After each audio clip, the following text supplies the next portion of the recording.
Iya pemirsa, peluang kali ini kita akan kembali nih mencicipi menu makan siang di sebuah rumah makan terkenal banget di Kota Pekalongan. Terkenal karena selain didirikannya udah lama sekali ya, sekitar tahun 1980-an, juga karena menyajikan menu khas dengan cita rasa yang unik dan lezat, garang asam.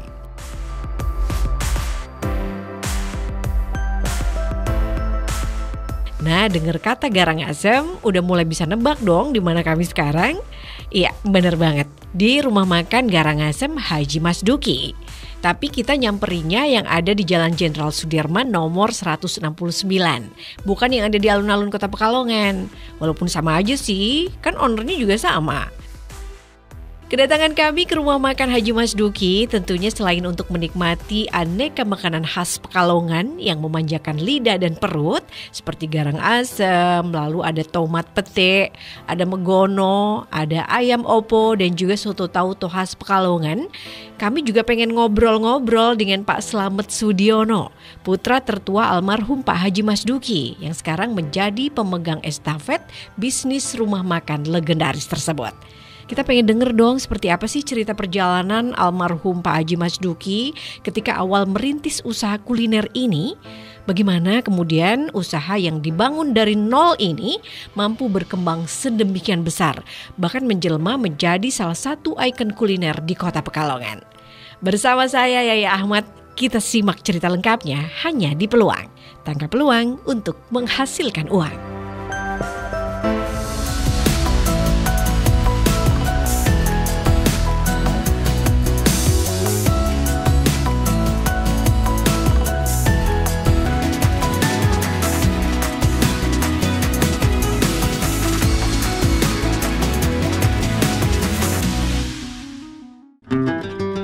Menjalankan bisnis kuliner emang gak semudah yang kita bayangkan. Banyak tantangan yang harus dijalankan, bukan hanya sekedar memperhatikan keuntungan aja. Seperti kisah generasi penerus rumah makan Garang Asem Haji Mas Duki, Slamet Sudiono. Lelaki ramah yang akrab disapa Pak Slamet ini merupakan generasi kedua bisnis kuliner Garang Asem Haji Mas Duki. Rumah makan yang dibangun oleh orang tuanya, Pak Haji Mas Duki, dengan memodifikasi resep garang asam.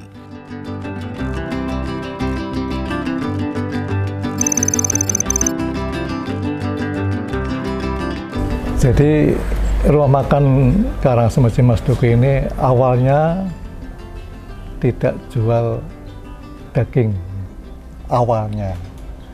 Jadi tahun 50-an itu bapak saya itu Pak Mas Duki itu kan jualan di kaki lima pakai songkro bahasa Pekalongan itu ya, gerobak di alun-alun. Waktu itu alun-alun ada terminal di situ, buat terminal angkot bis, termasuk bis di dalamnya. Itu bapak saya jualan cuman awal mulanya jualan tidak nasi, malahan goreng-gorengan sama ketan, kasih kelapa, lalu minuman kopi dan teh. Itu lalu merambah ke makanan nasi, itu hanya nasi telur dan lodeh-lodeh ala Pekalonganan waktu itu. Sampai lama itu jualan kayak gitu. Paling ada ikan laut kayak cumi-cumi atau sotong bahasa Pekalongannya, seriping, lalu ikan tenggiri, ikan pihi, ikan pe, itu ikan laut yang pari. Nah, itu sih jenis itu. Itu cuma digoreng. Nah, setelah perjalanan waktu, lalu Pemkot itu membangunkan lokasi kios untuk memindahkan kaki lima di alun-alun juga. Itu ada 10 lokasi waktu itu. Nah, disitulah bapak saya suruh pindah ke sana, suruh pindah ke lokasi kios itu. Itu sekitar tahun 78-79an lah itu, waktu itu. Nah, di dalam kios itu bapak saya dari beberapa rekan-rekan yang masuk pindahan itu, bapak saya termasuk warung yang agak lamban, penyesuaiannya agak lamban. Dari tadinya di gerobak itu udah ramai, pindah itu agak sepi. Itu memang, itulah perjalanan orang bisnis itu pindah lokasi aja sudah kadang-kadang mempengaruhi omset itu. Lalu bapak saya punya satu gagasan membuat masakan yang biasa untuk menu harian di rumah, yaitu garang asem itu. Dijual lah garang asem pada tahun 79-an kalau nggak salah itu. Dijual 1 kilo daging sapi tidak habis. Itu pertama kali bapak saya jualan daging itu di situ, tidak habis. Padahal waktu itu pada tahun itu juga, ya kurang lebih itu udah ada warung yang jual semacam garang asem tapi disebutnya dengan nama rawon. Itu namanya warung Pak Wartas. Bukan Danalun, Pak Wartas itu bukannya di depan bioskop Rahayu dulu. Nggak jauh dari sini. Nggak jauh ya, benar nggak jauh. Itu dia buka pas pertunjukan terakhir bioskop. Jamnya jam setengah 10 malam sampai pagi biasanya dia. Itu dia sudah ramai itu. Dia jual rawon itu udah ramai. Tapi polanya Pak Wartas itu, jadi dalam satu panci dipanasin, lalu setelah panas diangkat untuk jualin. Aduh, udah dingin, panasin lagi seperti itu. Bapak saya tidak identik, ya ambil identik jenisnya, tapi tidak sama persis dengan polanya Pak Wartas, karena ibu saya itu biasa bikin masakan garang asem itu di rumah buat makan sendiri. Kadang-kadang kita tidak jualan daging, kadang-kadang kita ingin makan daging itu bikin garang asem itu. Lalu dicoba dijual. Butuh waktu agak lama juga itu memperkenalkan itu. Tapi tahun 80 ke atas, antara 82 83 itu garang asem mulai booming itu. Ya, nah itu memang murni, dan namanya pun dibikin sama bapak saya itu nama ya istilah garang asem itu bagi bapak saya itu waktu itu ya. Jadi kan bapak saya itu orangnya orang tani, jarang bepergian ya, karena waktu itu memang kondisi ekonomi dan juga wisata itu waktu itu belum jadi model ya, jadi model bagi kehidupan kita. Jadi dia bikin itu dinamai garang asem itu karena emang polanya Pak saya kan beda dengan yang ada Pak Wartas tadi. Jadi dia bikin garang asem, dimasak satu panci, ya udah ditaruh di panci, kompornya tidak mati. Panas terus ya. Nah, disitulah digarang, istilah digarang dipanasin, digarang, rasanya asem-asem gimana, itu seger itulah. Nah, itu namanya istilah nama garang asem itu diambil bapaknya seperti itu. Digarang terus rasanya asem-asem seger. Nah, itu awal mula muncul nama garang asem itu seperti itu.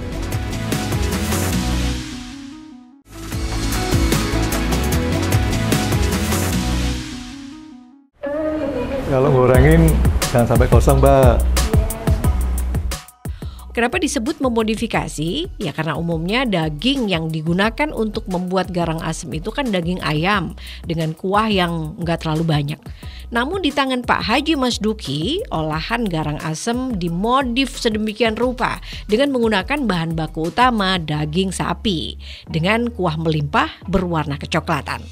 Resep yang kelak akan menjadi resep otentik dan identik dengan Pak Haji Masduki.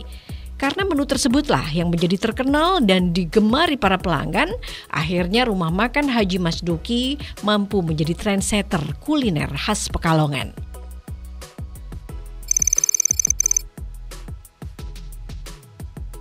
Kalau menu di sini, sejak kita buka di Jenderal Sudirman ini, menunya semakin bertambah. Jadi saya mencoba mengumpulkan menu-menu khas Pekalongan, kayak tauto itu saya mix dengan iga sapi. Jadi tauto iga sapi itu masya Allah itu gurih dan enak itu. Tauto iga sapi. Itu tauto iga sapi. Lalu ada ikan laut tak bikin tauco. itu saya hot bowlkan itu sama ada sop iga, ada sop buntut, ada tomat pete, itu yang jadi khas pendamping dari garang asem itu sendiri. Tidak lupa megono, itu juga menjadi satu idaman. Lalu nasi berkatnya ala Pekalonganan, itu juga kita sajikan. Bahkan mie usek pun kita jadikan, kita perkenalkan pada pelanggan mie usek untuk mendampingi makan. Nah, itu. Kerupuk usek ya, itu.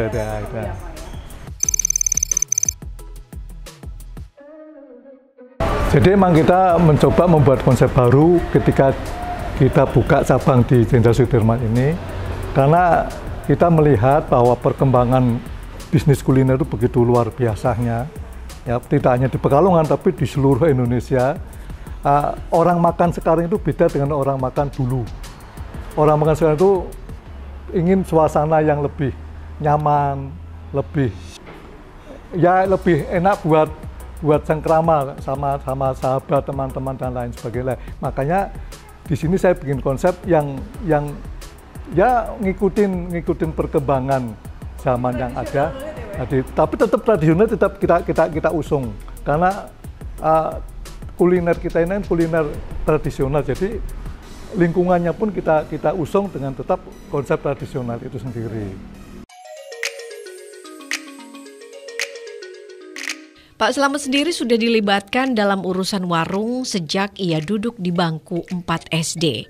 Masih kecil banget, sehingga ia sangat hafal ya dengan kondisi yang terjadi dalam rumah makan orang tuanya tersebut. Dalam perjalanannya membersamai ayahanda, ia pun merasakan banyak tantangan menghadang dalam usaha membesarkan warung. Terutama yang paling ia ingat dan rasakan adalah di awal-awal merintis ketika mereka menempati sebuah kios di area ruko alun-alun Kota Pekalongan, sekitar tahun awal 80-an. Sempat mengalami kondisi drop ketika warung sepi, tidak ada pembeli, merugi, dan bahkan itu bukan sehari, 2 hari, tapi berbulan-bulan. Bahkan Pak Haji Mas Duki mengatakan ini terlalu berat untuk hanya sekedar bertahan. Namun ia bersyukur karena semangat juang dari ayahanda dengan dukungan penuh keluarga tercinta, masa-masa berat itu pun bisa mereka lalui. Rumah makan Garang Asem Haji Mas Duki pun mampu survive, bahkan bertumbuh, bahkan berkembang dengan signifikan. Tentu hal itu tidak terlepas dari sosok Pak Haji Mas Duki yang memang terkenal dengan karakter pantang menyerahnya. Pekerja ulet, konsisten, dan memiliki tekad yang keras. Karakter yang ternyata juga terduplikasi sempurna pada sosok Pak Slamet Sudiono, ananda tercinta, penerus tongkat estafetnya.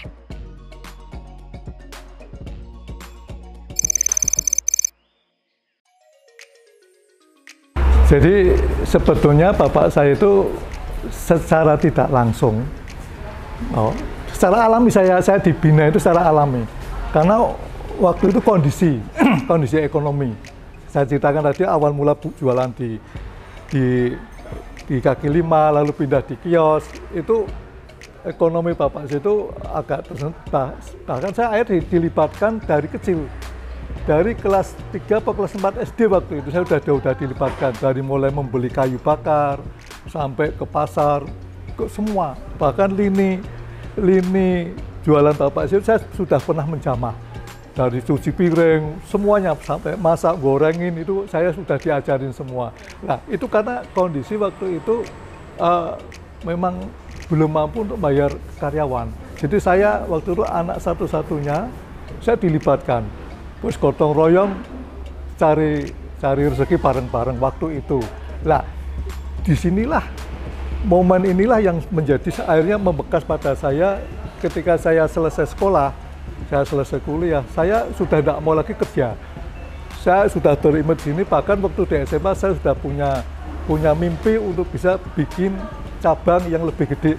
Inilah alhamdulillah terwujud di Jenderal Sudirman ini.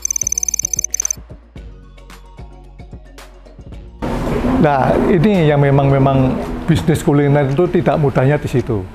Kita harus memahami karakter pelanggan. Kita pahami betul karakter pelanggan. Ini karena pelanggan itu kan beraneka macam ya. Nah, ini kita pahami betul supaya banyak pelanggan kita ini yang akhirnya punya satu ikatan, karena itu tadi kita mencoba, Bapak saya itu memahami betul itu, contohnya itu memahami. Ketika ada pelanggan waktu itu ya, ini pengalaman pelanggan Bapak saya makan dengan uang yang gede, lalu masih pagi, lalu belum ada kembalian, ya disuruh bawa aja dulu Pak. Itu ternyata pemasaran yang luar biasa itu. Akhirnya disitulah hal-hal kecil, kelihatannya kecil tapi menjadi satu bagi pelanggan itu membekas itu.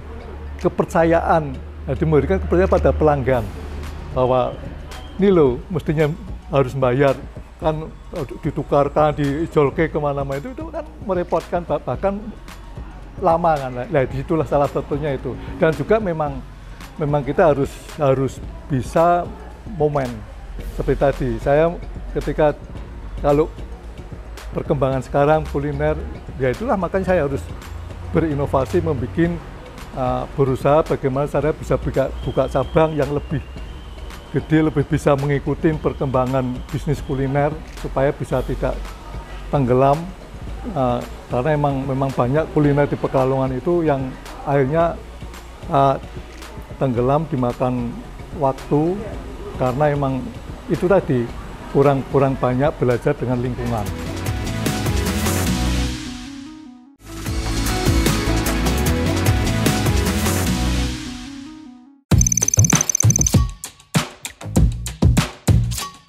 Jadi karena saya waktu itu hanya sebagai generasi penerus ya, lalu kebetulan saya juga masuk fase yang paling berat itu waktu itu krisis moneter, Pak.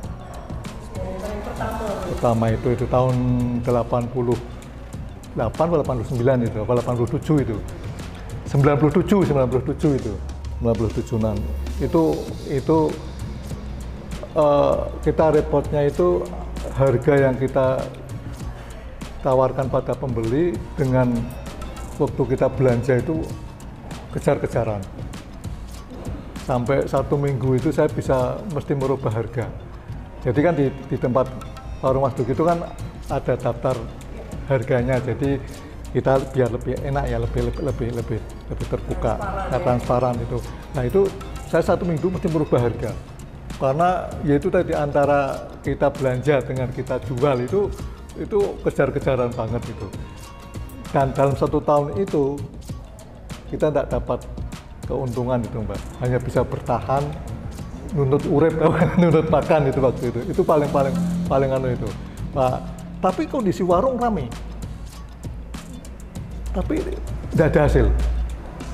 Karena itu tadi kita merasa tidak enak. Jadi saya pernah pada fase yang waktu itu harga naik terus. Saya sampai mau menaikkan harga jual saya itu saya malu sendiri. Saya tahan. Kalau betul tidak kuat baru saya udah tak naikkan, karena itu tadi kejar-kejaran. Jadi dalam 1 tahun itu kita betul-betul tidak dapat keuntungan waktu itu. Karena memang itu fase itu alhamdulillah bisa kita lalui dengan baik. Juga kemarin waktu pandemi itu juga fase yang bagi kita ya yang Masya Allah itu saya sampai Gensuit ini saya tutup 2 bulan itu. Jadi waktu itu awal-awal pandemi begitu pemerintah itu langsung kita jualan di sini hanya dapat 1 hari itu dari jam setengah 7 pagi sampai jam 10 waktu itu jam 10 itu dapat 250.000 1 hari. Karyawan saya waktu itu ada di sini ada 2 shift, 1 shift itu 10 orang. Wah, waktu Masya Allah itu. Akhirnya anak saya tak suruh menghitung. Coba dihitung no. Antara kita anak karyawan tak suruh di rumah, saya kasih biaya hidup mereka, lalu saya buka, tak suruh hitung. Ternyata lebih ngirit saya memberikan gaji pada mereka karyawan selama 2 bulan dengan saya harus buka. Itu alun-alun pun saya buka ya sekedar untuk biar ini loh Mas Duki masih eksis. Cuman berapa jam itu alun-alun, kalau nggak salah 5 atau 6 jam itu. kasih itu nanti setelah mau hitung itu pelanggan ditawarin jajan-jajan ini. Ya biar nanti kalau menghitung pun juga harus hati-hati supaya tidak ratutan. Dalam melakukan aktivitasnya sebagai pengelola rumah makan ikonik Garang Asem Haji Mas Duki, Pak Slamet hampir selalu ikut melakukan semua tugas, walaupun ia telah memiliki banyak karyawan. Selain mengurusi manajerial, ia juga aktif berkomunikasi dengan semua staf, ngobrol dan care dengan pelanggan, kadang-kadang memberikan rekomendasi menu, dan tentu aja memastikan ketepatan pesanan. Semuanya ia lakukan selain sebagai salah satu bentuk layanan, sekaligus juga memberikan contoh kepada karyawan bahwa pelanggan adalah segalanya bagi bisnis kuliner. Satu sikap yang terbukti mampu menjaring banyak pembeli untuk berbondong-bondong menikmati kelezatan menu rumah makan Garang Asem Haji Mas Duki, baik yang ada di Kompleks Alun-Alun Utara Kota Pekalongan maupun yang berada di Jalan Jenderal Sudirman, Pekalongan.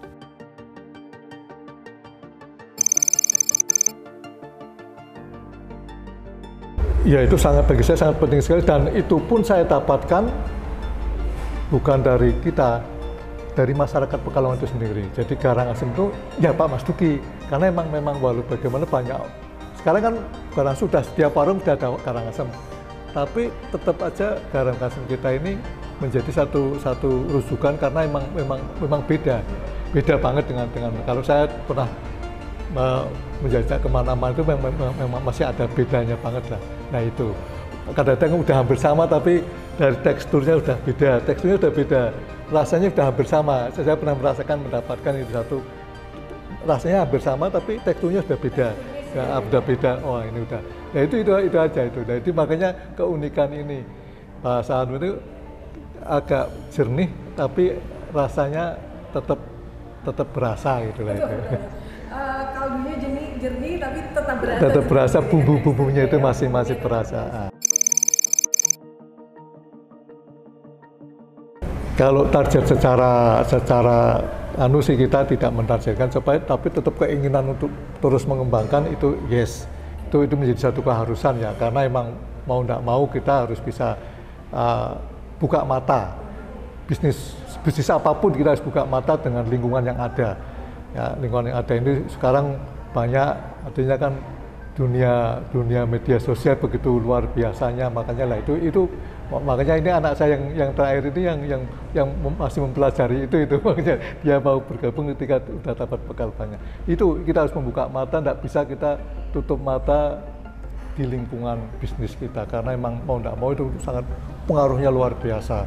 Nah ini memang sudah saya kasih bekal sama anak-anak saya, bahkan ya itu inovasinya paling-paling sementara ini kita bikin frozen food ya, kita bikin kalengnya itu kan, kita bikin ya banyak yang kita kita inovasi seperti supaya bisa orang luar kota itu bisa membawa produk kita bila dia mau membawa ke luar kota. Ya bisnis itu memang yang paling sulit adalah memulai. Kan harus berani memulai, dan harus yang paling penting adalah dalam bisnis setelah kita memulai satu bisnis kita harus telaten ya, jangan patah semangat ketika 1-2 hari kita buka tidak dapat pelanggan, kita terus, yang penting kita yakin bahwa produk yang kita tawarkan itu produk yang baik, produk yang bisa bersaing, itu aja kita yakin itu, kita sambil berdoa terus kita aja, insya Allah itu akan dikenal, itu butuh waktu memang proses. Jadi kalau bisnis yang betul-betul prosesnya panjang, insya Allah itu dia akan membumi itu. Nah, beda dengan bisnis-bisnis yang sebentar oke, tapi biar itu beda banget. Nah, telaten. Satu kunci yang selalu dilakukan Pak Slamet adalah kerja keras dan selalu bersemangat. Ia terus berusaha tanpa lelah untuk membangun rumah makan Garang Asem Haji Mas Duki untuk menjadi kuliner Pekalongan yang bisa mendunia nantinya. Usaha yang pastinya tidak akan sia-sia Karena sekarang pun nama rumah makan Karangasem Haji Mas Duki sudah memiliki banyak pelanggan yang tersebar di seluruh Indonesia. Terbukti setiap kunjungan wisatawan, tamu pemerintah ataupun instansi, atau bahkan mereka yang sedang melintas di Kota Pekalongan, salah satu tujuan wajib mereka adalah merasakan kenikmatan masakan rumah makan Haji Mas Duki. Meski telah sukses, Pak Slamet tetap menjadi sosok sederhana dan selalu membimbing serta mengembangkan setiap karyawannya untuk bisa maksimal. Bagi seorang Slamet Sudiono, semua lika-liku kehidupan dan cemoohan adalah modal utama untuk bisa menjadi kisah sukses nantinya. Yang pasti tetap bersyukur dan selalu bersyukur dengan segala apapun yang telah kita dapatkan hari ini. Demikian pemirsa peluang kita kali ini, banyak nilai-nilai positif yang kita dapatkan dari hasil obrolan dengan Pak Slamet Sudiono. Semoga bermanfaat ya. Saya Yaya Ahmad, sampai jumpa.